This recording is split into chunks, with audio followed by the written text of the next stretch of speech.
राधे राधे दोस्तों, स्वागत है आपका अपने YouTube चैनल में।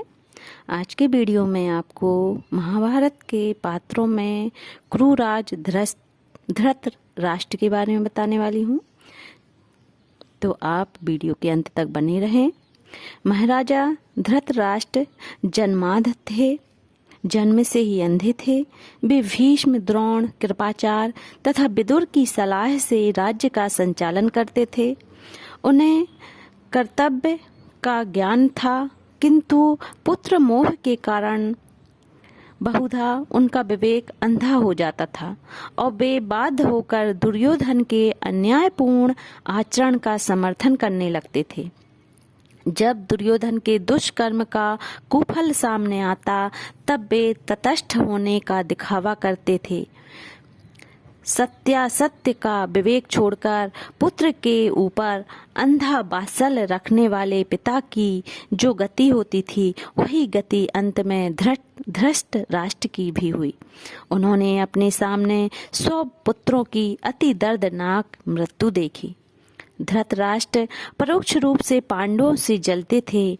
पांडवों के बढ़ती हुई ऐश्वर्य और बल को वे सह नहीं सकते थे। दुर्योधन ने पांडवों को छल पूर्वक नीचा दिखाने के उद्देश्य से उन्हें जुआ खेलने के लिए बुलाना चाहा और धृतराष्ट्र ने बिना सोचे समझे इसके लिए अनुमति दे दी।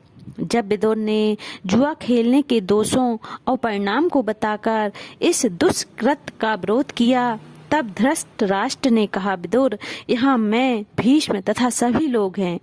देव ने ही धूत का निर्माण किया है, इसलिए हम सब कुछ नहीं कर सकते। मैं देव को ही बलवान मानता हूँ और उसी के द्वारा ये सब कुछ हो रहा है।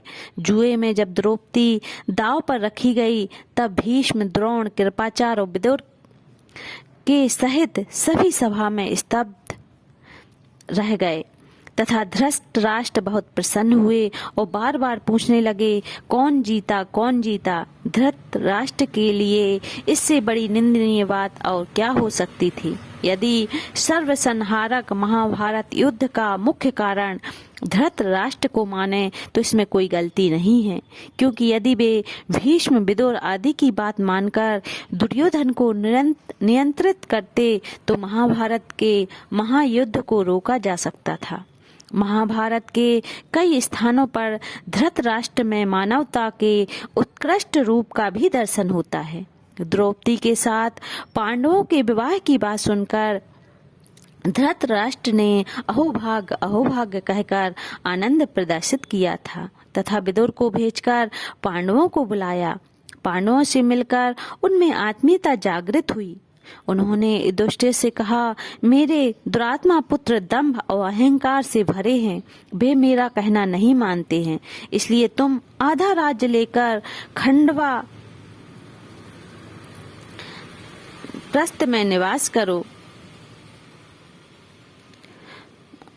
भगवान श्री कृष्ण ने भी धृतराष्ट्र के इस विचार का सर्वथा उत्तम तथा गौरवों की यश वृद्धि करने वाला बतलाया।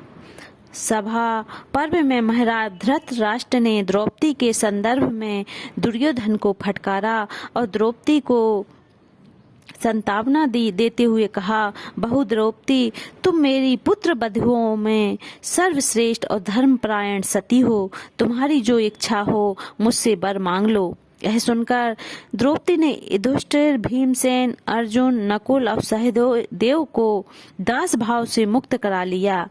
महाराज धृतराष्ट्र भगवान श्री कृष्ण के अंतरंग भक्त भी थे, इसलिए उन्होंने अंधे होते हुए भी भगवान कृपा से दिव्य दृष्टि प्राप्त करके राज्यसभा में भगवान के दिव्य स्वरूप का दर्शन किया था।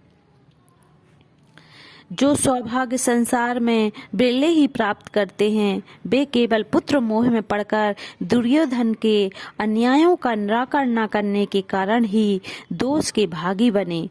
युद्ध के अंत में कुछ दिन हस्तिनापुर रहने के बाद उन्होंने अपने जीवन का शेष समय अपनी पत्नी गंधारी के साथ भगवान की आराधना में व्यतीत किया।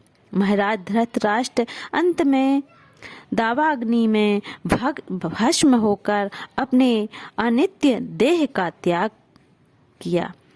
दोस्तों, वीडियो कैसा लगा कमेंट करके ज़रूर बताएं। वीडियो को लाइक और शेयर करें, चैनल को सब्सक्राइब कर दें। राधे राधे।